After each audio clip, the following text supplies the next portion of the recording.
Food security mission ರಾಷ್ಟ್ರೀಯ ಆಹಾರ ಭದ್ರತಾ ಯೋಜನೆಯಡಿ ಫಸ್ಟ್ ಟೈಮು ಭಾರತ ದೇಶದಲ್ಲಿ 2,35,865 ಬೀಜಗಳ ಒಂದು ಕಿಟ್ಟನ್ನು ಕೊಟ್ಟಿದ್ದಾರೆ. ಇದರಲ್ಲಿ ತೊಗರಿ, ಹೆಸರು, ಶೇಂಗಾ, ಸೋಯಾ ಇದು 12,60,00,000 ರೂಪಾಯಿಗಳ ಬೀಜ ಫ್ರೀ ಆಫ್ ಕಾಸ್ಟ್. ಇದು ಎಲ್ಲ ರೈತರಿಗೆ ಅಂದರೆ 2,35,865 ಕುಟುಂಬಗಳಿಗೆ ಒಂದೊಂದು ಪ್ಯಾಕೆಟ್ನಂತೆ ನಾವು ಕೊಡ್ತೇವೆ. ಇದರ ಉದ್ದೇಶ ಏನಂತ ಹೇಳಿದರೆ, ಬಹು ಬೆಳೆಗಳನ್ನು ರೈತರು ಬೆಳಿಬೇಕು, ಆ ನಿಟ್ಟಿನಲ್ಲಿ ರೈತರನ್ನು ಪ್ರೋತ್ಸಾಹ ಮಾಡಬೇಕು ಅನ್ನೋಂಥ ಉದ್ದೇಶದಲ್ಲಿ ಇವತ್ತು ಕೇಂದ್ರ ಸರ್ಕಾರ ಈ NFSMಲ್ಲಿ 12,60,00,000 ರೂಪಾಯಿಗಳ ಬೀಜಗಳನ್ನು, ದ್ವಿದಳ ಧಾನ್ಯದ ಬೀಜಗಳನ್ನು ಫ್ರೀ ಆಫ್ ಕಾಸ್ಟ್ ರೈತರಿಗೆ ಕೊಟ್ಟಿದ್ದೇವೆ.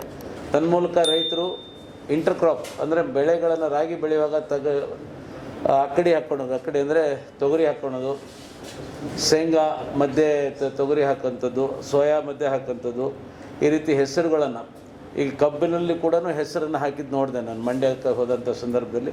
ಈ ರೀತಿ ದ್ವಿದಳ ಧಾನ್ಯಗಳನ್ನು ಬೆಳೆಯೋದಕ್ಕೆ ಸರ್ಕಾರ ಪ್ರೋತ್ಸಾಹವನ್ನು ಮಾಡಿದೆ. ಅದಕ್ಕೆ ಕೇಂದ್ರ ಸರ್ಕಾರಕ್ಕೆ ಒಂದು ಅಭಿನಂದನೆಯನ್ನು ಸಲ್ಲಿಸ್ತೇವೆ. ಮತ್ತು ಅದ್ರ ಮೂಲಕ ರೈತರಿಗೆ ಏನು ಅನುಕೂಲ ಆಗುತ್ತೆ ಅಂತ ಹೇಳಿದರೆ, ಬಹು ಬೆಳೆಗಳನ್ನು ಬೆಳೆಯೋದ್ರಿಂದ ಒಂದು ಬೆಳೆ ನಷ್ಟ ಆದರೆ ಇನ್ನೊಂದು ಬೆಳೆ ಬರ್ತದೆ. ಇದರಿಂದ ರೈತರ ಆದಾಯ ದ್ವಿಗುಣ ಆಗ್ತದೆ. ನಮ್ಮ ಪ್ರಧಾನಮಂತ್ರಿಗಳ ಒಂದು ಕನಸೇನಿದೆ, by 2023 doubling of the farmers income, ಅದಕ್ಕೆ ಇದು ಪೂರಕವಾಗಿದೆ. ಅದು ಮುಖ್ಯವಾಗಿ ಒಂದನೇದು. ಎರಡನೇದು, ಈ ವರ್ಷ ವಾಡಿಕೆ ಮಳೆ ನಮಗೆ ಆಗಬೇಕಾಗಿದ್ದು 169 ಮಿಲಿಮೀಟರ್, ವಾಸ್ತವಿಕವಾಗಿ ಆದಂಥ ಮಳೆ 222 ಮಿಲಿಮೀಟರ್ ಮಳೆ ಆಗಿದೆ. 31% ಕಳೆದ ವರ್ಷಕ್ಕೆ ಹೋಲಿಕೆ ಮಾಡಿದರೆ ಈ ವರ್ಷ ಜಾಸ್ತಿ ಮಳೆ ಆಗಿದೆ. ಕೃಷಿ ಉತ್ಪಾದನೆಯಲ್ಲಿ ಕರ್ನಾಟಕ ರಾಜ್ಯ ಇತಿಹಾಸದಲ್ಲಿ ಫಸ್ಟ್ ಟೈಮ್ ಕಳೆದ ವರ್ಷ ಕೋವಿಡ್ ಇದ್ದಾಗ್ಯೂ ಕೂಡ 153 ಲಕ್ಷ ಮೆಟ್ರಿಕ್ ಟನ್ ಆಹಾರವನ್ನು ಬೆಳೆಯೋದ್ರ ಮೂಲಕ 10% ಆಹಾರ ಧಾನ್ಯಗಳನ್ನು ನಾವು ಹೆಚ್ಚಿಗೆ ಬೆಳೆದಿದ್ದೇವೆ. ಭಾರತ ದೇಶದಲ್ಲಿ 2% ಇದೆ, ಹೆಚ್ಚಾಗಿರುವಂಥದ್ದು 2%. ಆದರೆ ಕರ್ನಾಟಕದಲ್ಲಿ 10% ನಾವು ಆಹಾರ ಧಾನ್ಯಗಳನ್ನು ಹೆಚ್ಚಾಗಿ ಬೆಳೆದಿದ್ದೇವೆ. ಈ ವರ್ಷ ಮುಂಗಾರು ಹಂಗಾಮಿಗೆ 77 ಲಕ್ಷ ಹೆಕ್ಟೇರ್ನಲ್ಲಿ ಬಿತ್ತನೆ ಆಗಬೇಕಾಗಿತ್ತು. ಇಲ್ಲಿವರೆಗೆ ಈಗ 11 ಗುರಿ ಇದೆ, 77 ಲಕ್ಷ ಹೆಕ್ಟೇರ್ ಗುರಿ ಇದೆ. 11,73,00,000 ಹೆಕ್ಟೇರ್ ಆಗಿದೆ. ಇದು ಶೇಕಡಾವಾರು 15.23 ಬಿತ್ತನೆ ಆಗಿದೆ. ಈಗ ಮಳೆ ಬೀಳ್ತಿದ್ದ ಹಾಗೆ ಎಲ್ಲ ಕಡೆಗೂ ಬಿತ್ತನೆ ಕೂಡ ಪ್ರಾರಂಭ ಆಗ್ತಾಯಿದೆ. ಮತ್ತು ಬಿತ್ತನೆ ಬೀಜ ಈಗ ಸುಮಾರು ಕಡೆಗೆ ಹಲವಾರು ಕಡೆಯಿಂದ ವದಂತಿಗಳು, ಹಲವಾರು ನಾಯಕರು ಹೇಳ್ತಿದ್ರು ಬಿತ್ತನೆ ಬೀಜದ ಕೊರತೆ ಇದೆ, ಬಿತ್ತನೆ ಬೀಜ ಕೊರತೆ ಆಗ್ತಾಯಿದೆ ಹಾಗೆ ಅಂತ. ನಾನು 12 ಜಿಲ್ಲೆಗಳನ್ನು ಪ್ರವಾಸ ಮಾಡಿದೆ. ಶಿವಮೊಗ್ಗ, ಕೊಪ್ಪಳ, ಹಾವೇರಿ, ಧಾರವಾಡ, ಬೆಳಗಾಂ, ತುಮಕೂರು, ದಾವಣಗೆರೆ, ಚಿತ್ರದುರ್ಗ, ಮಂಡ್ಯ, ರಾಮನಗರ, ಕೋಲಾರ, ಇಷ್ಟು ಜಿಲ್ಲೆಗಳನ್ನು ನಾನು ಟೂರ್ ಮಾಡಿದ್ದೀನಿ. ಎಲ್ಲೂ ಕೂಡ ಬೀಜದ ಕೊರತೆ ಇಲ್ಲ. ಇದುವರೆಗೂ ನಮಗೆ ಬಿತ್ತನೆ ಬೀಜ ಬೇಡಿಕೆ ಇದ್ದಿದ್ದು 6 ಲಕ್ಷ. ಈ 6 ಲಕ್ಷ ಕ್ವಿಂಟಾಲ್ ಬೇಕಾಗಿತ್ತು. ಲಭ್ಯತೆ ನಮ್ಮ ಹತ್ರ ಇರೋದು 7,74,000 ಲಭ್ಯತೆ ಇದೆ. ವಿತರಣೆ 1,79,000 ಕ್ವಿಂಟಾಲ್ ವಿತರಣೆ ಆಗಿದೆ. ಇನ್ನೂ ಕೂಡ ದಾಸ್ತಾನಲ್ಲಿ ನಮಗೆ 1,15,000 ಕ್ವಿಂಟಾಲ್ ದಾಸ್ತಾನಲ್ಲಿದೆ. ಹಾಗಾಗಿ ಬೀಜದ ಯಾವುದೇ ಕೊರತೆ ನಮ್ಮ ಕರ್ನಾಟಕದಲ್ಲಿ ಇಲ್ಲ.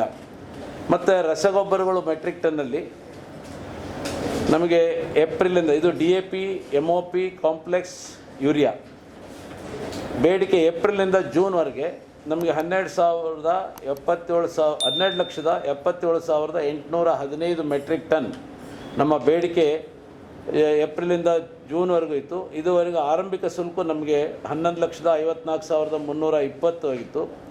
ಸರಬರಾಜು 1/4/21ರಿಂದ 13/6/21ರವರೆಗೆ 8,02,504 ಮೆಟ್ರಿಕ್ ಟನ್ ಆಗಿದೆ.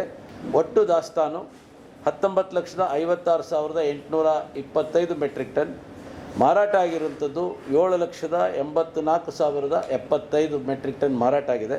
ಇನ್ನೂ ನಮ್ಮ ಗೋಡೌನ್ಗಳಲ್ಲಿ ಬಫರ್ ಸ್ಟಾಕ್ ಎಲ್ಲ ಸೇರಿ 11,72,750 ಮೆಟ್ರಿಕ್ ಟನ್ ಗೊಬ್ಬರ ಸ್ಟಾಕ್ ಆಗಿದೆ. ಹಾಗಾಗಿ ಗೊಬ್ಬರ ಮತ್ತು ಬೀಜದ ಯಾವುದೇ ಕೊರತೆಗಳಿಲ್ಲ. ಏನಾದರೂ ಎಲ್ಲಾದರೂ ಕೊರತೆ ಇದೆ ಅಂತ ಯಾರಾದರೂ ತಿಳಿಸಿದರೆ ಅದನ್ನು ವೆರಿಫೈ ಮಾಡಿ ತಕ್ಷಣ ನಾವು ಏನು ಕೊರತೆ ಆಗ್ತದೆ ಅದನ್ನು ನಾವು ಕೊಡಲಿಕ್ಕೆ ನಮ್ಮ ಸರ್ಕಾರ ಬದ್ಧವಾಗಿದೆ. ಯಾವುದೇ ರೀತಿ ರೈತರಿಗೆ ಬೀಜ ಮತ್ತು ಗೊಬ್ಬರದ ಕೊರತೆ ಆಗದ ರೀತಿಯಲ್ಲಿ ನಾವು ನೋಡ್ಕೊಳ್ತಾ ಇದ್ದೀವಿ. ಕಳೆದ ವರ್ಷಕ್ಕೆ ಹೋಲಿಕೆ ಮಾಡಿದರೆ ಟಾರ್ಪಲಿನ್ಗಳ ವಿತರಣೆ ಕಳೆದ ವರ್ಷ 19-20ರಲ್ಲಿ ನಾವು 2,45,000 ಟಾರ್ಪಲಿನ್ ಕೊಟ್ಟಿದ್ವಿ. ಈ ವರ್ಷ 20-21ರಲ್ಲಿ 7,46,000 ಅಂದರೆ 5,01,000 ಟಾರ್ಪಲಿನ್ಗಳ ರೈತರಿಗೆ ಹೆಚ್ಚು ಕೊಟ್ಟಿದ್ದೇವೆ. ಮತ್ತು ಪ್ರಧಾನಮಂತ್ರಿ ಫಸಲ್ ಬಿಮಾ ಯೋಜನೆಯಲ್ಲಿ ಕೇಂದ್ರ ಸರ್ಕಾರ 53,35,967 ರೈತರಿಗೆ 1,067 ಕೋಟಿ ರೂಪಾಯಿಗಳನ್ನು ನೀಡಿದೆ. ರಾಜ್ಯ ಸರ್ಕಾರ 47,98,095 959.619 ಕೋಟಿಗಳ ಪರಿಹಾರವನ್ನು ನಾವು ಈಗಾಗಲೇ ಕೊಟ್ಟಿದ್ದೇವೆ. ಮತ್ತು ಈ ವರ್ಷ ಈ ಕೃಷಿ ಯಂತ್ರಧಾರಿಗಳನ್ನು 690 ಕೃಷಿ ಯಂತ್ರಧಾರಿಗಳನ್ನು ನಾವು ರಾಜ್ಯದಲ್ಲಿ ಪ್ರಾರಂಭ ಮಾಡಿದ್ದೇವೆ.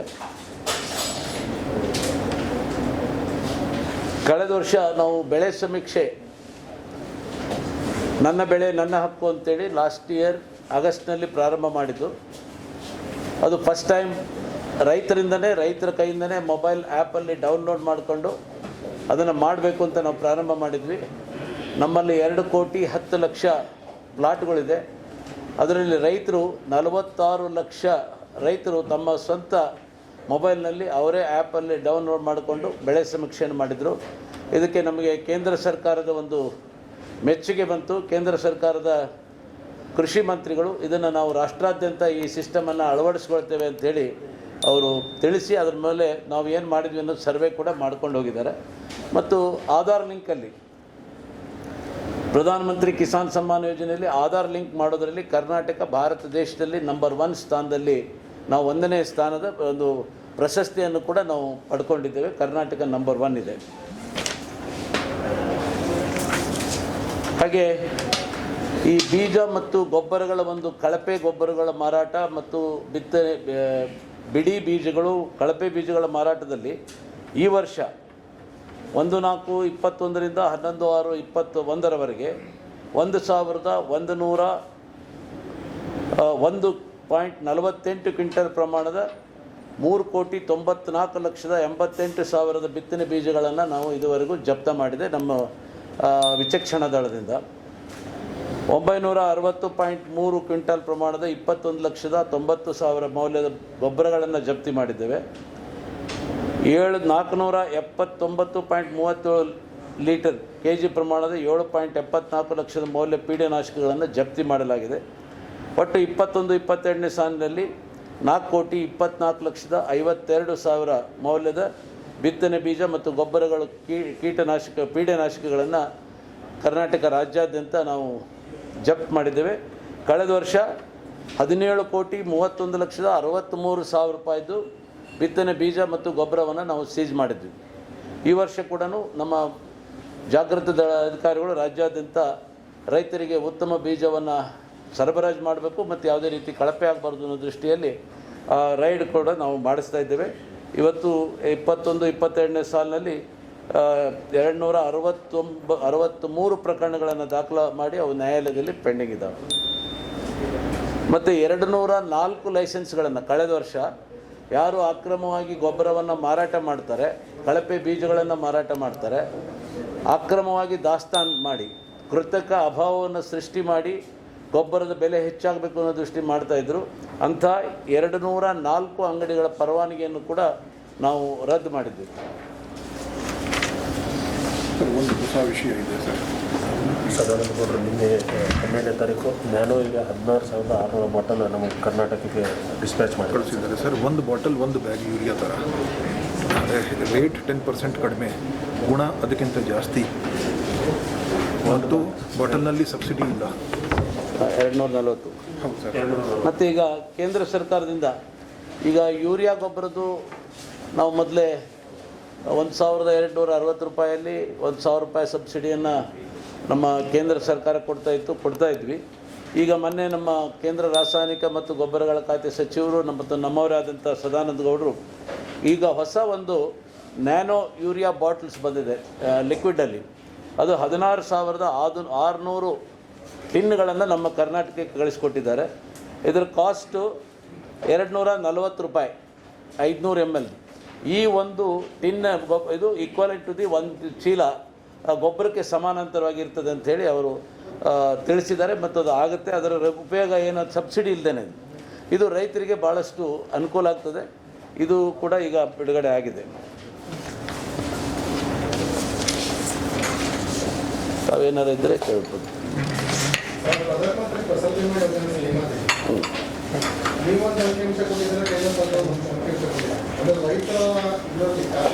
ಕೇಂದ್ರ ಸರ್ಕಾರದ ಯಾಕೆ ಜಾಸ್ತಿ ಆಗುತ್ತೆ? ಅವ್ರ ಅಕೌಂಟ್ಗಳ ಮೇಲೆ ಮಾಡ್ತಾರೆ, ನಾವು ಆಧಾರ್ ಮೇಲೆ ಮಾಡ್ತೀವಿ.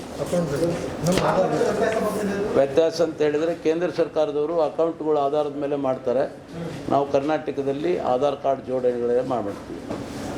ಅಕೌಂಟ್ ಯಾರು ರೈತರು ಓಪನ್ ಮಾಡಿರ್ತಾರೆ ಅವ್ರು ನೇರವಾಗಿ ಫಸಲ್ ಬಿಮಾ ಯೋಜನೆಗೆ ಅಪ್ಲೈ ಮಾಡಿ ಅವ್ರ ಅಕೌಂಟ್ಗಳಲ್ಲಿ ಆಗುತ್ತೆ ಅದು ಕೇಂದ್ರದ್ದು. ಇಲ್ಲ, ನಾವು ಆಧಾರ್ ಕಾರ್ಡ್ ಲಿಂಕ್ ಮಾಡ್ಕೊಂಡು ಆಧಾರ್ ಕಾರ್ಡ್ ಮಾಡ್ತೀವಿ. ಇಲ್ಲ ಅವರು ಅಕೌಂಟ್ ಮೇಲೆ ಮಾಡ್ತಾ ಇದ್ದಾರೆ. ಅದು ಏನಾಗ್ತದೆ, ಕೆಲವರು ಡಬಲ್ ಅಕೌಂಟ್ ಇರ್ತವೆ, ಹೀಗೆಲ್ಲ ಆಗ್ತಿರ್ತದೆ.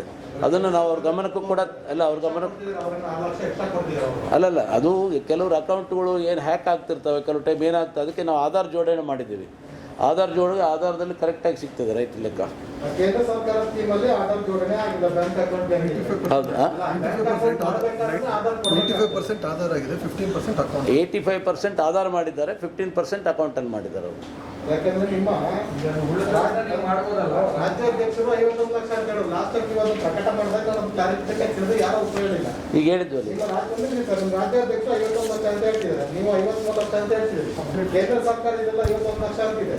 ಯಾವ ಅಂಕಿಅಂಶ ಸರಿ ಅಂದ್ರೆ 6 ಲಕ್ಷ ರೈತರು ನೀವು ಮೋಸ ಮಾಡ್ತಿದ್ದೀರಾ? ಯಾರು ಮೋಸ ಇಲ್ಲ. ಈಗ ಡೀಟೇಲ್ಸ್ ಕೊಡಿ ಸರ್, ನೀವು ಕಳೆದ 2 ವರ್ಷದಿಂದ ಆಯ್ತು ಕೊಡ್ತೀವಿ, ಡೀಟೇಲ್ಸ್ ಕೊಡ್ತೀವಿ. ಡೀಟೇಲ್ಸ್ ಕೊಡಿ. ಕೇಂದ್ರ ಸರ್ಕಾರ ಕೊಟ್ಟಿದ್ರೆ ನೀವೇ ಕೊಟ್ಟಿದ್ರೆ ಅಂತ ಮಾಹಿತಿ ವಾಯ್ಸ್ ಕೊಡ್ತೀವಿ.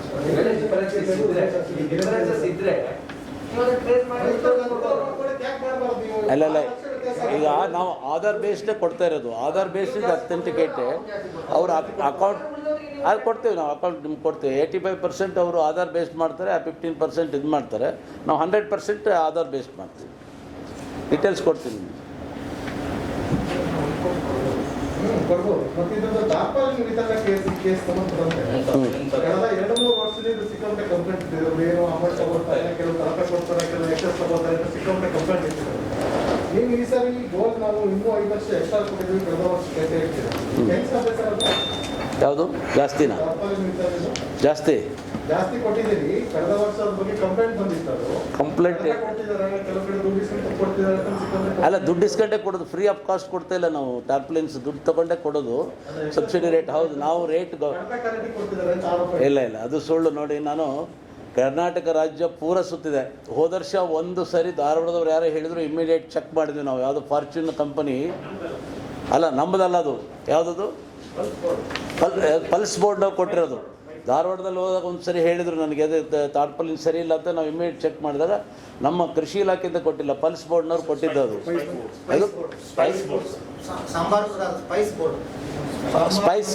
ಸ್ಪೈಸ್ ಬೋರ್ಡ್ನವ್ರು. ನಾನು ರಾಜ್ಯ ಎಲ್ಲ ಸುತ್ತಿದ್ದೀನಿ, ಈಗೂ 12 ಜಿಲ್ಲೆಗಳ ಹೋಗಿ ಬಂದಿದ್ದೀನಿ, ಎಲ್ಲೂ ಕೂಡ ಟಾರ್ಪಲಿನ್ ಕಂಪ್ಲೇಂಟ್ ಇಲ್ಲ. ಆ ರೀತಿ ಕಂಪ್ಲೇಂಟ್ ಬಂದರೆ ನಾವು ಅದನ್ನು ತಗೊಂಡು ವೆರಿಫೈ ಮಾಡಿಸಿ, ಹಂಗೇನಾದ್ರು ಬಂದರೆ ಅವ್ರ ಮೇಲೆ ಶಿಸ್ತಿನ ಕ್ರಮ ಜರುಗಿಸೋದ್ರ ಜೊತೆಗೆ ಅವ್ರ ಲಾಸನ್ನು ಕೂಡ ಅವ್ರ ಜೊತೆಗೆ ರಿಕವರ್ ಮಾಡಿ ರೈತರಿಗೆ ಅನ್ಯಾಯ ಆಗದ ರೀತಿಯಲ್ಲಿ ಮಾಡ್ತೀವಿ.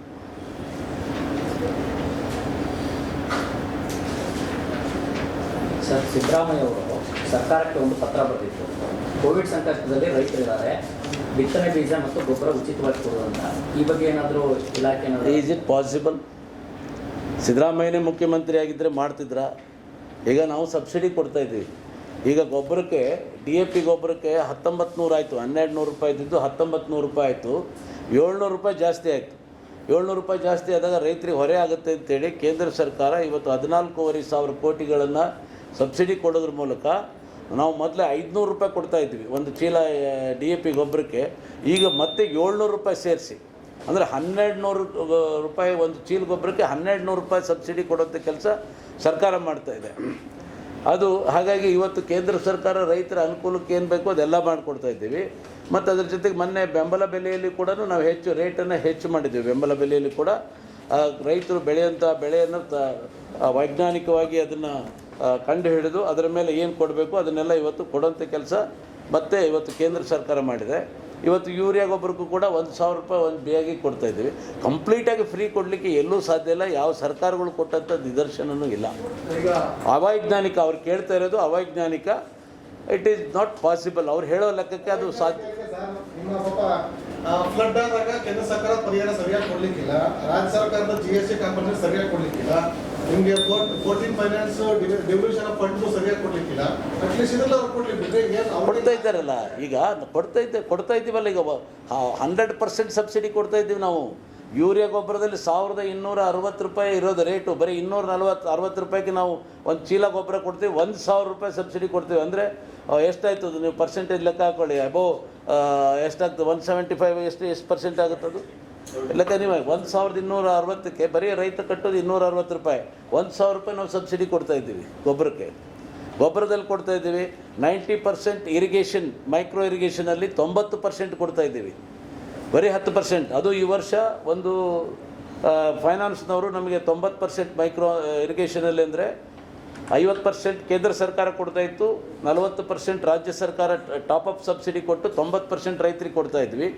ಈ ವರ್ಷ ನಮ್ಮ ಆರ್ಥಿಕ ಇಲಾಖೆಯವರು ಅದಕ್ಕೆ ಆ ರೀತಿ ಕೊಡೋಕ್ಕಾಗಲ್ಲ ಅಂತ ನಿಲ್ಲಿಸಿದ್ರು. ಮೊನ್ನೆ ಒಂದು ವಾರದ ಹಿಂದೆ ಮುಖ್ಯಮಂತ್ರಿಗಳು ಮೀಟಿಂಗ್ ಮಾಡಿದಂಥ ಸಂದರ್ಭದಲ್ಲಿ ನಾವು ಮುಖ್ಯಮಂತ್ರಿಗಳ ಗಮನಕ್ಕೆ ತಂದ್ವಿ. ಇದನ್ನು ಯಾವುದೇ ರೀತಿ ಕಡಿಮೆ ಮಾಡಿದರೆ ರೈತರಿಗೆ ತೊಂದರೆ ಆಗ್ತದೆ, ಸಂಕಷ್ಟದಲ್ಲಿದ್ದಾರೆ ಅಂದಾಗ ಮುಖ್ಯಮಂತ್ರಿಗಳು ರೈತರ ವಿಷಯದಲ್ಲಿ ಕೃಷಿ ಇಲಾಖೆಯ ಈ ಸಬ್ಸಿಡಿ ಟಾಪಪ್ ಸಬ್ಸಿಡಿ ಕಟ್ ಮಾಡೋದು ಬೇಡ, ಅದು ಆ್ಯಸ್ ಇಟ್ ಈಸ್ ಕಂಟಿನ್ಯೂ ಮಾಡಬೇಕು ಅಂತ ಹೇಳಿದ್ದಾರೆ. ಈಗ 90% ನಾವು ಮೈಕ್ರೋ ಇರಿಗೇಷನ್ ಕೊಡ್ತೀವಿ. ರೈತರ ವಂತಿಗೆ ಕೇವಲ 10,000 ರೂಪಾಯಿ. 10% 90% ನಾವು ಕೊಡ್ತಾ ಇದ್ದೀವಿ.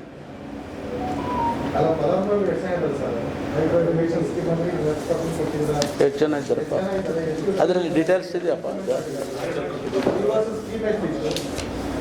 ಅದೆಲ್ಲ ಡೀಟೇಲ್ಸ್ ಕೊಡ್ತೀನಿ ನಿಮ್ಗೆ ಬೇಕು.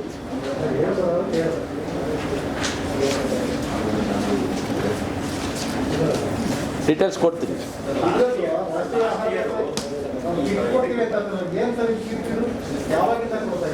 ಇವಾಗ ಒಂದು ವಾರದಿಂದ ಸ್ಟಾರ್ಟ್ ಮಾಡಿದ್ದೀವಿ. ಇದು ಸಪ್ಲೈ ಆಗ್ತಾ ಇದೆ. ಈಗ ಅದು ಕಳೆದ ವಾರ ಯಾವ ತಾರೀಕು ಅದು? ಮೊನ್ನೆ ಹೋದ ಒಂದು ವಾರದಿಂದ ಸ್ಟಾರ್ಟ್ ಮಾಡಿದ್ದೀವಿ ನಾವು. ಒಂದು ವಾರದ ಹಿಂದೆ ತೊಗರಿ 4 kg ಪ್ಯಾಕೆಟ್ ಪ್ರತಿ ಕಿಟ್ಗೆ ಕೊಡ್ತಾಯಿದ್ದೀವಿ. 16 ಜಿಲ್ಲೆಗಳಿಗೆ ಕೊಡ್ತಾಯಿದ್ದೀವಿ. ಹೆಸರು 4 kg ಪ್ಯಾಕೆಟು 4 ಜಿಲ್ಲೆಗೆ ಕೊಡ್ತಾಯಿದ್ದೀವಿ. ಶೇಂಗಾ 20 kgದು ಕಾಯಿ 8 ಜಿಲ್ಲೆಗೆ ಕೊಡ್ತಾಯಿದ್ದೀವಿ. ಸೋಯಾ ಅವರೇ 8 kgದು ಅದು 2 ಜಿಲ್ಲೆಗಳಿಗೆ ಕೊಡ್ತಾಯಿದ್ದೀವಿ. ರಿಕ್ವೈರ್ಮೆಂಟ್ ಎಲ್ಲ ಪೂರೈಕೆ ಮಾಡೋದಿಲ್ಲ. ಈ ಜಿಲ್ಲೆಗಳನ್ನು ನಾವು ಸ್ಯಾಂಪಲ್ ಪೈಲಟ್ ಪ್ರೋಗ್ರಾಮ್ ಆಗಿ ಕೊಡ್ತಾಯಿದ್ದೀವಿ. ಇದನ್ನು ರೈತರು ಇದನ್ನು ನೋಡಿಕೊಂಡು ಈ ವರ್ಷ ಬೆಳೆದು ನೆಕ್ಸ್ಟ್ ಇಯರ್ಗೆ ಅದನ್ನು ಹೆಚ್ಚಾಗಿ ಅವರು ಇಂಡೆಂಟ್ ಮಾಡಲಿ, ಅದನ್ನೇ ಬೆಳೀಲಿಕ್ಕೆ ಪ್ರೋತ್ಸಾಹ ಆಗಲಿ ಅಂತ ಕೊಡ್ತಾ ಇರೋದು. 12,60,00,000 ರೂಪಾಯಿದ್ದು ಫ್ರೀ ಆಫ್ ಕಾಸ್ಟಲ್ಲಿ ಕೊಡ್ತಾ ಇದ್ದೀವಿ. ಯಾವುದೇ ರೀತಿ ಒಂದು ಪೈಸೆ ತಗೊಳ್ಳಲ್ಲ ರೈತರ ಕಡೆಯಿಂದ. 19 ಜಿಲ್ಲೆಗಳಿಗೆ ಇಲ್ಲದು 16 ಜಿಲ್ಲೆಗೆ ತೊಗರಿ, 4 ಜಿಲ್ಲೆಗೆ ಹೆಸರು, 8 ಜಿಲ್ಲೆಗೆ ಶೇಂಗಾ, 2 ಜಿಲ್ಲೆಗೆ ಸೋಯಾ. ಈಗ ಬೆಳಗಾಂ ಮತ್ತು ಬೀದರಲ್ಲಿ ಹೈಯೆಸ್ಟ್ ಸೋಯಾ ಬೆಳೀತಾರೆ. ಆಗ ಬೇರೆ ಜಿಲ್ಲೆಗೆ ನಾವು ಬೆಳಗಾಂಗೆ ಕೊಡ್ತಾ ಇಲ್ಲ. ಅದನ್ನು ಎಲ್ಲಿ ಬೆಳೀತಾ ಇಲ್ಲ ಅಲ್ಲಿ ಬೆಳೆಸಬೇಕು. ಅದು ಕೆಲವು ಕಡೆಗೆ ಈಗ ನಮ್ಮ ಹಾವೇರಿ ಜಿಲ್ಲೆಯಲ್ಲಿ ಬಂದು ಹಾವೇರಿಲಿ ಅಷ್ಟೇ ಬೆಳೀತಿದ್ರು. ನಾ ಹೇಳಿದೆ ಈ ಸರಿ ಹಿರೇಕೆರೂರಿಗೂ ಬೆಳೀರಿ ಅಂತ ಹೇಳಿದ್ವಿ. ಸೋಯಾ ಎಲ್ಲೆಲ್ಲಿ ಬೆಳೀಲಿಕ್ಕೆ ಸಾಧ್ಯತೆ ಇದೆ? ಏಕೆಂದರೆ ಮೆಕ್ಕೆಜೋಳದ ರೇಟ್ ಕುಸಿತಾ ಇದ್ದಾಗ ಬೆಳೆಗಳನ್ನು ಚೇಂಜ್ ಮಾಡಬೇಕು, ಕ್ರಾಪ್ ಪ್ಯಾಟ್ರನ್ ಚೇಂಜ್ ಆಗಬೇಕು ಅನ್ನೋ ಉದ್ದೇಶದಿಂದ ಮಾಡ್ತಾಯಿದ್ದೀವಿ. ಹೌದೌದು. NFS national state government, central government is in India. It is A federal system of ಅದು ಎಲ್ಲ ಒಂದೇ. ಹೌದೌದು ಹೌದೌದು. ಇದು ಕೇಂದ್ರ ನೀವು ಅದು ಹಳೆ ರೇಟಲ್ಲೇ ಯೂರಿಯಾ ಕೊಡಬೇಕು, ಗೊಬ್ಬರನ ಕೊಡಬೇಕು ಅಂತ ಹೇಳಿದ್ರು ಕೂಡ ಎಲ್ಲ ಹಳೆ ರೇಟ್ ಕೊಟ್ಟು ಹೊಸ ರೇಟಲ್ಲಿ ಕೊಟ್ಟಂಥ ಪ್ರಕರಣಗಳೇನಾದ್ರು ಆಗಿದಾವೆ ಕರ್ನಾಟಕದಲ್ಲಿ? ಆ ರೀತಿ ಯಾವುದೇ ಪ್ರಕರಣ ಆಗಿರಲಿಲ್ಲ. ಮೊನ್ನೆ ಕೆಲವು ಕಡೆ ಮಿಕ್ಸ್ ಮಾಡ್ತಾರೆ, ಗೊಬ್ಬರ ಮಿಕ್ಸ್ ಮಾಡಿದಾಗ ಜಾಸ್ತಿ ಆಗುತ್ತೆ ಅಂತ ಹೇಳಿದ್ರು. ನಾವು ಹೇಳಿದ್ವಿ ಏನು ಚೀಲದ ಮೇಲೆ MRP ಇರ್ತದೆ ಅದೇ. ಈಗ ಇಲ್ಲ ಖರೀದಿ ಏನಾಯಿತು, ಈಗ ಲಾಕ್ಡೌನಲ್ಲಿ ಖರೀದಿ ಮಾಡಲಿಲ್ಲ. ಲಾಕ್ಡೌನಲ್ಲಿ ಖರೀದಿಲ್ಲ, ಓನ್ಲಿ ಎಸೆನ್ಷಿಯಲ್ ಥಿಂಗ್ಸ್ ಬಿಟ್ಟಿದ್ರು, ಪೆರಿಷಬಲ್ ಗೂಡ್ಸ್ ಬಿಟ್ಟಿದ್ರು. ಕಳೆದ ವರ್ಷದಷ್ಟು ಲಾಕ್ಡೌನ್ ಈ ಸರಿ ಸಿವಿಯರ್ ಇರಲಿಲ್ಲ. ತಮ್ಮೆಲ್ಲರಿಗೂ ಗೊತ್ತಿದ್ದಾಗೆ ಕಳೆದ ವರ್ಷ ಮಾರ್ಚ್ 23 ರಾತ್ರಿ ಪ್ರಧಾನಮಂತ್ರಿಗಳು ಘೋಷಣೆ ಮಾಡಿದ ತಕ್ಷಣ ಇದ್ದಕ್ಕಿದ್ದ ಹಾಗೆ 50 ದಿವಸಗಳ ಕಾಲ ಲಾಕ್ಡೌನ್ ಯಾವುದೂ ಕೂಡ ಇರಲಿಲ್ಲ. ಆವಾಗ ತರಕಾರಿ ಮಾರ್ಕೆಟ್ ಕೂಡ ಓಪನ್ ಇರಲಿಲ್ಲ, ನಾವು ತಂದು ಹಾಫ್ ಕಾಮ್ಸಲ್ಲಿ ಮಾರ್ತಿದ್ವಿ. ಈ ವರ್ಷ ಅದು ಆಗಬಾರ್ದು ಅಂತೇಳಿ ಎಲ್ಲ ಇದರಲ್ಲಿ ಕೂಡ ಬೆಳಗ್ಗೆ 6 ರಿಂದ 10 ಗಂಟೆವರೆಗೆ ಈ ಫುಡ್ ಇದು ಎಸ್ಪೆಷಲಿ ಹೂವು ಹಣ್ಣು ತರಕಾರಿಗಳನ್ನು ಮಾರಲಿಕ್ಕೆ ಬಿಟ್ಟಿದ್ದು. ಮತ್ತು ಆಮೇಲೆ ಕೈಗಾಡಿಯಲ್ಲಿ ಕೂಡ ಮಾರಲಿಕ್ಕೆ ಬಿಟ್ಟಿದ್ದು. ಹಾಗಾಗಿ ಅದರದ್ದು ಅಷ್ಟು ನಮಗೆ ತೊಂದರೆ ಆಗಲಿಲ್ಲ ಹೋದ ವರ್ಷದಷ್ಟು. ಹೋದ ವರ್ಷ ಸಂಪೂರ್ಣ ಲಾಕ್ಡೌನ್ ಆದಾಗ ತಮಗೆ ಗೊತ್ತಿದೆ, ಎಲ್ಲ ರಸ್ತೆಯಲ್ಲೆಲ್ಲ ಚೆಲ್ಲಿದ್ರು. ಲಾಸ್ಟ್ ಇಯರ್ ಗೋವಿಂದ ಪರಿಹಾರ ಕೊಟ್ಟಿದ್ದೆ, ಎಲ್ಲರಿಗೂ ಮುಟ್ಟಿದೆಯಾ? ಇನ್ನೂ ಕೆಲವರು ಮುಟ್ಟಿಲ್ಲ ಅನ್ನುವಂಥ ಒಂದು ಆಲ್ಮೋಸ್ಟ್ ಎಷ್ಟು ಹೋಗಿದೆ? ನಮ್ಮ 8 ಲಕ್ಷ ರೈತರಿಗೆ ಮುಟ್ಟು 10 ಲಕ್ಷದಲ್ಲಿ ಉಳಿದಿದ್ದು ಅಕೌಂಟ್ ಟ್ಯಾಲಿ ಆಗದೆ ಇರೋದು ಹೋಗಲಿಲ್ಲ ಅಷ್ಟೇ. ಅಕೌಂಟ್ ಇಲ್ಲದೆ ಇರುವಂಥದ್ದು ಕೆಲವು. ಪ್ರತಿ ವರ್ಷ ನೀವು ಕಿಸಾನ್ ಸಮ್ಮಾನ ಕೊಡ್ತೀರಾ, ಮತ್ತು ಬೇರೆ ಬೇರೆ ಸ್ಕೀಮಲ್ಲಿ ಅಕೌಂಟ್ ಡೈರೆಕ್ಟ್ ಆಗ್ತೀರಾ ಆಧಾರ್ ಲಿಂಕಲ್ಲಿ. ಒಂದು ಸ್ಕೀಮ್ ಬಂದು ಹೊಸದಾಗಿ ಯಾಕೆ ಅಕೌಂಟ್ ಲಿಂಕ್ ಆಗಲ್ಲ? ಅದು ಯಾವುದು? ಈಗ ಒಂದೊಂದು ಸ್ಕೀಮ್ಗೆ ಒಂದೊಂದು ಬರ್ತದಲ್ಲ, ಯಾಕೆ ಅಂತ ಅಕೌಂಟ್ ಲಿಂಕ್ ಆದ್ಮೇಲೆ ಒಬ್ಬ ರೈತರ ಅಕೌಂಟ್ ಲಿಂಕ್ ಆದ್ಮೇಲೆ ಈಗ ಏನಾಯಿತು ಅಂದರೆ ಕಳೆದ ವರ್ಷ ತಮಗೆ ಗೊತ್ತಿದ್ದಾಗೆ 2-3 ಬ್ಯಾಂಕ್ಗಳು ಮರ್ಜ್ ಆದವು. ನಿಮಗೆ ಇನ್ನೊಂದು ಮಾಹಿತಿ ಹೇಳ್ಬೇಕಾದ್ರೆ ಬ್ಯಾಂಕ್ಗಳು ಮರ್ಜ್ ಆದಾಗ ಕೆಲವು ಕಡೆ ಅಕೌಂಟ್ಸು ಟ್ಯಾಲಿ ಆಗಿಲ್ಲ. ಯಾವ ಬ್ಯಾಂಕಲ್ಲಿ ಯಾರ ಅಕೌಂಟ್ ಇದೆ ಅನ್ನೋದು ಅವ್ರು ಸರಿಪಡಿಸ್ಕೊಳ್ಳೋದ್ರಲ್ಲಿ ಕೆಲವು ತೊಂದರೆ ಆಗಿದೆ. ಐಟಮ್ ಒಂದೇ ಬೇರೆ ಬೇರೆ ಅಕೌಂಟ್ ಇಲ್ಲ ಮರ್ಜ್ ಆದಾಗ ಕೆಲವು ಕಡೆಗೆ ಇಲ್ಲ ಅವನು ಅಲ್ಲ ಅವ್ರು ರಿಜಿಸ್ಟರ್ ಮಾಡಿದಾಗ ಒಂದು ಬ್ಯಾಂಕ್ ಕೊಟ್ಟಿರ್ತಾನೆ. ಆಮೇಲೆ ಏನಾಗ್ತದೆ, ಸಡನ್ ಇನ್ನೊಂದು ಬ್ಯಾಂಕ್ 2-3 ಬ್ಯಾಂಕ್ ಮರ್ಜ್ ಆದಾಗ ಯಾವ ಅಕೌಂಟಿಗೆ ಹೋಗೋದು ಕನ್ಫ್ಯೂಸ್ ಆಗಿ ಕೆಲವು ಆಗಿದೆ ಹೊರತು. ಬಟ್ ನಾವಂತೂ ಇಮಿಡಿಯೇಟ್ಲಿ ಕೊಟ್ಬಿಟ್ಟಿದ್ದೀವಿ. ಅಕೌಂಟ್ ಬಂದಿಲ್ಲ ಕೊಡ್ತೀವಿ ಅನ್ನೋ ಥರ. ಈಗ ಏನಾಗಿದೆ ಅಂದರೆ ಬಹುತೇಕ ಇದು ಎಲ್ಲ DBT ಮೂಲಕ ನಾವು ಕಳಿಸ್ತೀವಿ. DBT ಮೂಲಕ ಆಮೇಲೆ ಕೆಲವು ಕ್ರಾಪ್ ಮಿಸ್ಮ್ಯಾಚ್ ಆಗ್ತದೆ. ಕೆಲವರು ನಾವು ನಮ್ಮ ಕ್ರಾಪ್ ಸರ್ವೆ ಏನಿದೆಯಲ್ಲ, ನಾವು ಹೋದ ವರ್ಷ ಕ್ರಾಪ್ ಸರ್ವೆ ಮಾಡಿದ್ವಿ, ಕ್ರಾಪ್ ಸರ್ವೆ ಮೂಲಕ ಬಂದಿದ್ದು ಕೊಡಿ. ಕೆಲವು ಕ್ರಾಪ್ ಇಲ್ಲದೇ ಇದ್ದದ್ದು ಹೋಗೋದಿಲ್ಲ. ನಾವು ಜೋಳ ಬೆಳೆದಂಥವ್ರದ್ದು ಎಷ್ಟು ಇದಾಗಿದೆ ಅಷ್ಟಕ್ಕೆ ಮಾತ್ರ ನಾವು ಕೊಡೋದು.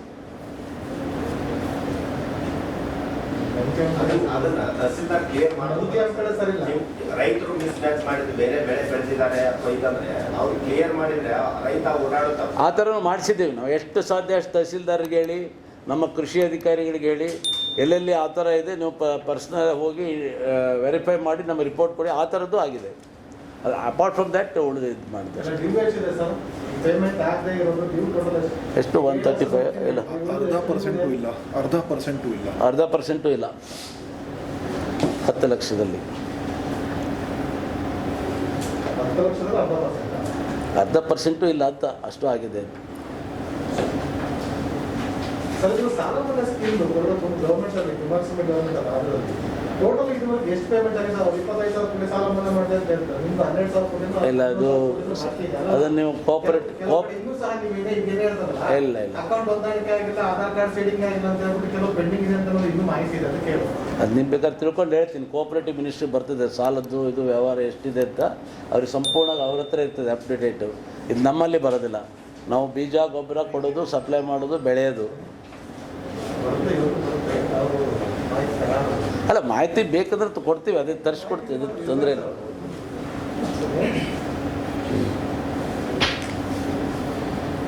ಥ್ಯಾಂಕ್ ಯು, ಧನ್ಯವಾದಗಳು. ಇಲ್ಲ, ನಾಳೆ ನಮಗೆ ಬಂದಂಥ ಮಾಹಿತಿ ಪ್ರಕಾರ 16ನೇ ತಾರೀಕು 5 ಗಂಟೆಗೆ ನಮಗೆ ಭಾರತೀಯ ಜನತಾ ಪಕ್ಷದ ಕಚೇರಿಯಲ್ಲಿ ಸಚಿವರುಗಳ ಒಂದು ಸಭೆಯನ್ನು ನಮ್ಮ ರಾಷ್ಟ್ರೀಯ ಪ್ರಧಾನ ಕಾರ್ಯದರ್ಶಿಗಳು, ಕರ್ನಾಟಕದ ಉಸ್ತುವಾರಿಗಳಾದಂಥ ಅರುಣ್ ಸಿಂಗ್ ಅವರ ನೇತೃತ್ವದಲ್ಲಿ ನಡೀಬೇಕು ಅಂತ ನಮಗೆ ಕರೆದಿದ್ದಾರೆ. ಯಾವ ಉದ್ದೇಶಕ್ಕೆ ಕರೆದಿದ್ದಾರೆ ಏನು ಅಂತ ನಮ್ಗೆ ಯಾವ ಮಾಹಿತಿ ಇಲ್ಲ. ಮೀಟಿಂಗ್ ಇದೆ ಅಂತ ಹೇಳಿದ್ದಾರೆ, ನಾವು ಅಟೆಂಡ್ ಮಾಡ್ತೀವಿ. ಅದು ಯಾವುದೂ ಗೊತ್ತಿಲ್ಲ, ಏನಿಲ್ಲ, ಸಭೆ ಇದೆ ಬನ್ನಿ ಅಂತ ಹೇಳಿದ್ದಾರೆ ಅಷ್ಟೇ.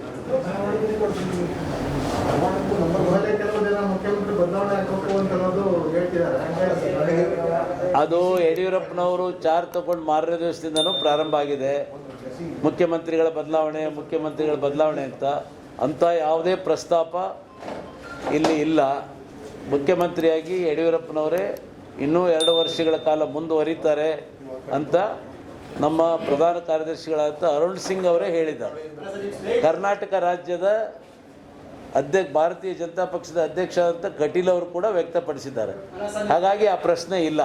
ಸ್ನೇಹಿತರು ಇವರು MTB ನಾಗರಾಜು ಎಲ್ಲರೂ ಕೂಡ ಹೇಳ್ತಾರೆ ಹೌದು ಬದಲಾವಣೆ ಆಗ್ಬಹುದು, ಯಾಕಂದ್ರೆ ಅವ್ರ ಆರೋಗ್ಯ ಸರಿ ಇಲ್ಲ ಅಂತ.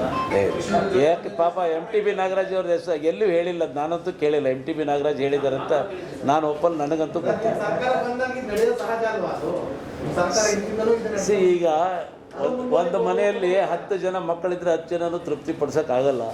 ಅತೃಪ್ತರಿರ್ತಾರೆ, ಅತೃಪ್ತರು ಯಾವ್ಯಾವುದೋ ಕಾರಣಕ್ಕೆ ಅತೃಪ್ತಿ ಆಗಿರ್ತಾರೆ.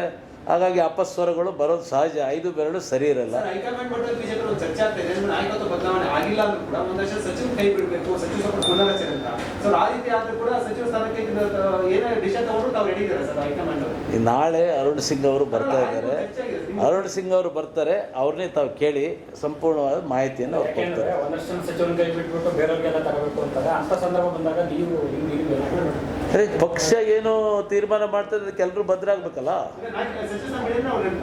ಪಕ್ಷ ಏನು ಹೇಳ್ತದೆ ಅದಕ್ಕೆ ಬದ್ರಾಗಬೇಕಲ್ಲ.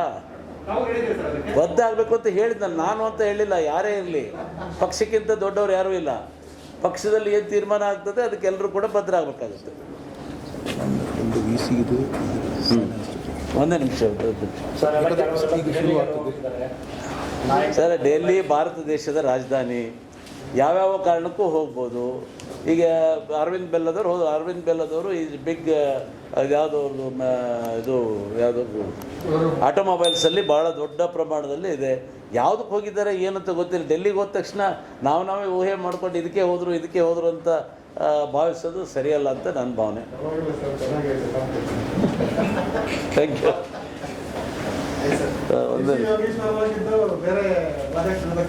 ಗೊತ್ತಿಲ್ಲ ಸರ್ ಅವ್ರಿಗೆ ಯಾಕೆ. ನಾವು 1 ವರ್ಷ ಆಯಿತು ಹೋಗ್ಬೇಕು ಅಂತೀವಿ. ಈ ಮತ್ತೆ ಅದಕ್ಕೇನಂತ ಬಣ್ಣ ಕಟ್ಟರಂತ ಹೋಗಿಲ್ಲ. ಅಲ್ಲ, ಎಲ್ಲ ಡಿಫೆನ್ಸ್ ಮಾಡ್ತಾ ಇರೋದು ಮುಖ್ಯಮಂತ್ರಿ ಬರ್ತಾರೆ, ಎಲ್ಲ ನಮ್ಮ ಖಾತೆಗಳ ಇದೆಲ್ಲ ಇದ್ದಾರೆ ಅಂತ ತುಂಬ ಜನ ಯಾರು ಏನೇನೋ ಮಾತಾಡ್ಕೊತಿರ್ತಾರೆ ತೆರೆಯಲ್ಲಿ, ತೆರೆಮರೆಯಲ್ಲಿ. ಅದಕ್ಕೆ ಯಾಕೆ ಗೊತ್ತಾಗ್ತದೆ ನಾವು? ಚರ್ಚೆ ಆಗ್ತಿದೆ ನನಗೆ ಗೊತ್ತಿಲ್ಲ.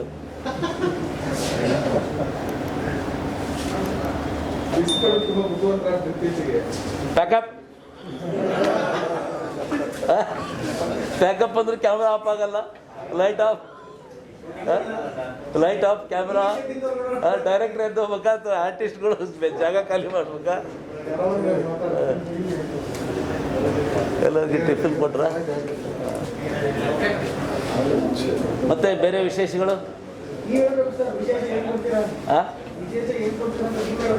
ಯಾವುದು ಇಲ್ಲ, ಅದೇ ಹೇಳಿದ್ರೆ ನಮ್ಮ ಕೃಷಿದು ಹೇಳಬೇಕು. 1 ವರ್ಷ ಆಯ್ತು, ನಾವು ಭಾಳ ಆಲ್ಮೋಸ್ಟ್ 6 ಮಂತ್ಸ್ ಆಯ್ತು ನಾವು ಪ್ರೆಸ್ ಮೀಟೇ ಮಾಡಲಿಲ್ಲ. ಮತ್ತು ಮುಂಗಾರು ಆಗೋ ಹೊತ್ತಿನಲ್ಲಿ ಇದೊಂದು ಹೇಳಬೇಕು ಡೀಟೇಲ್ಸ್ ಅಂತ. ಅದು NFSM ಒಳ್ಳೆ ಸ್ಕೀಮ್ ಈ ಸರಿ ನಮಗೆ ಇಂಟ್ರೊಡ್ಯೂಸ್ ಆಗಿರುವಂಥದ್ದು. ಸೀಡ್ಸ್ ಬಿತ್ತನೆ ಬೀಜ ಎಲ್ಲ ರೈತ ಸಂಪರ್ಕ ಕೇಂದ್ರಗಳಲ್ಲಿ ಕೊಡ್ತಾ ಇದ್ದೀವಿ.